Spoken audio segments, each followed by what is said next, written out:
嗱，好多人仲以為咧189簽證仲係喺度鬥緊高分，仲係喺度搏緊運氣，冇咁多運氣，冇咁多高分。內政部已經講得好清楚。全新嘅文件，好似呢兩份文件完完全全同你講得清楚189簽證出 nomination 嘅背後邏輯，同埋佢而家呢一個財年每一個職業嘅配額有幾多。咁樣嘅話就解釋得好清楚，點解有啲人100分冇 invite， 有啲人65分就走到呢？事不宜遲，嗱嗱聲講啦！大家好，歡迎嚟到黃沫移民律師事務所嘅 YouTube channel， 又係我移民律師 Johnny。189簽證當然啦，高分都係重要嘅，但係唔係完全靠晒你有幾高分。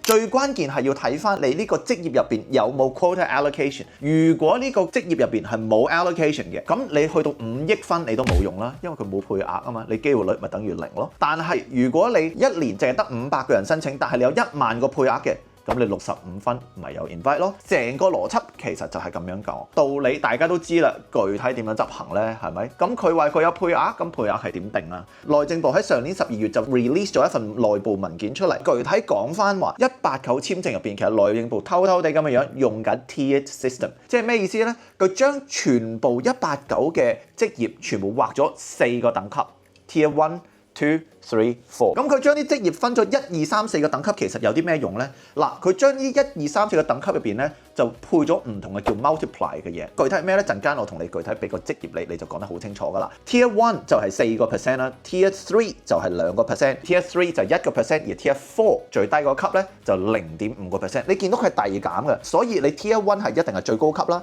而慢慢跌落嚟嘅。而呢個 Tier 其實具體有啲咩用嘅咧？嗱，呢個就會決定到你個 occupation 入邊有具體可以放到幾多出嚟啦。因為之前好多時我哋都講緊話 occupation 好多個配額，但係永遠冇人用或者用唔晒，因為點解？佢唔 invite 啊嘛，佢亂咁嚟啊嘛。而家講得好清楚啦。嗱，呢個 occupation 入邊具體係點做嘅咧？呢個同你具體 allocate 翻。咁而家咧佢就可以套到一個咁樣嘅公式出嚟。嗱，呢個公式入邊咧佢講得好清楚噶啦。首先佢將呢個職業入邊佢喺澳洲有幾多人嘅從業人數拎到出嚟啦，再乘以個 multiplier。我哋啱啱咪講咗 Tier 1係4%啊 ，Tier 4咪0.5嘅，就係乘以呢件事啦。假設1萬人，而你喺 Tier 1呢個 occupation 入邊咧，咁即係1萬人入邊乘以4%，咁即係有400個位啦。咁呢400個位唔係代表189嘅，因為呢400個位係代表佢 total 呢個 occupation 嘅 ceiling 係有400個位，然後再減翻去上一個財年嘅482、186、190、491呢紮簽證用 under 呢一個 occupation 批出嚟嘅人，然後所得出今個財年嘅189簽證，究竟有幾多人啊？有啲複雜咧，俾件事同你講下。假設做護士係咪？澳洲有10萬個護士，然後佢係 Tier 1 occupation， 即係有4%啦。咁10萬個護士入邊嘅4%即係幾多啊？即係4000人。咁佢揸住呢4000人就睇翻上一個財年究竟有幾多個護士有186、482、190、491。假設佢有3000個護士攞咗呢一紮簽證喺上一個財年，咁4000減3000，咁今個財年咧護士嘅189嘅 occupation 咧，咁就係得1000個位嘅啫。OK， 咁當然啦，實際情況唔同啦，去到後邊同你講翻啦。咁而 Tier 1、2、3、4究竟有啲咩 occupation 咧？好簡單 ，Tier 1全部都係 medical practitioners 同埋 nurses、physio、occupational therapists 呢一紮，全部都係同健康相關嘅，全部都係 Tier 1，代表澳洲有幾缺啦。Tier 2全部都係教育相關 ，secondary school teacher 同埋 early child education teacher 呢啲都有，連埋 social work。都一樣有，就係 Tier 2嘅，即係代表真係缺。Tier 3係咩咧？就係大集會咯，乜都有。即係除咗前面 mention 過 Tier 1、mention 過 Tier 2，同埋而家要 mention 嘅 Tier 4。Tier 3係除咗以上呢3個職業入邊，全部嘅職業都會喺 Tier 3。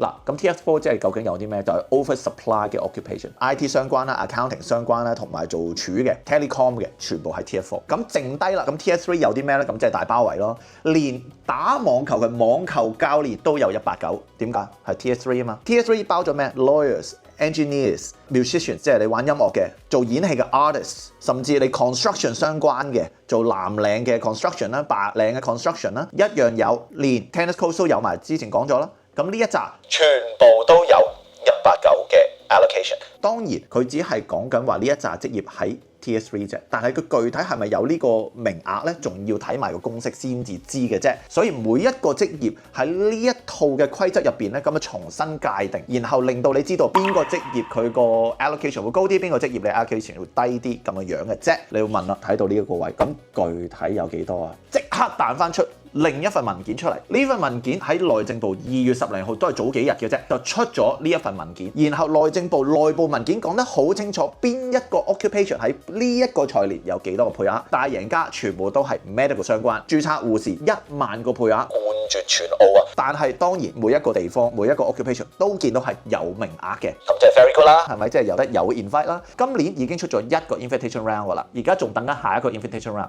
如果想嗱嗱聲捉住下一個 invitation round，你未有 invite 仲想衝入去嘅，嗱嗱聲撳翻其中一個 QR code 聯絡埋和睦移民律師事務所，我哋即刻幫你搞掂佢啦。如果唔係，明年財年又再變化㗎啦呢件事。而呢份文件入邊都有明顯嘅輸家，輸家即係咩啊？冇 invite 咯，零 quota，chef 零 quota 啦 ，engine 零 quota 啦，整車嘅零 quota 啦，同埋全世界 IT 都係零 quota 嘅。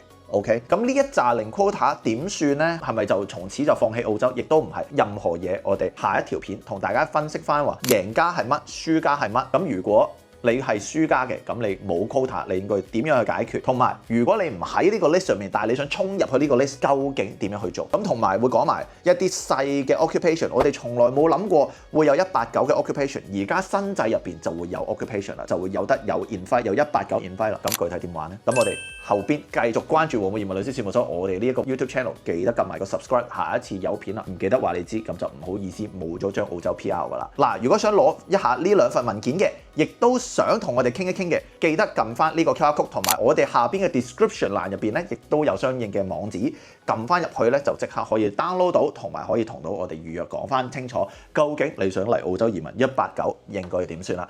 如果有問題嘅 ，pop it in the comment sections， 仲未撳 subscribe 埋 like 埋 share 埋俾你啲 friend，下一期我哋咪繼續講咯，和睦移民專注澳洲。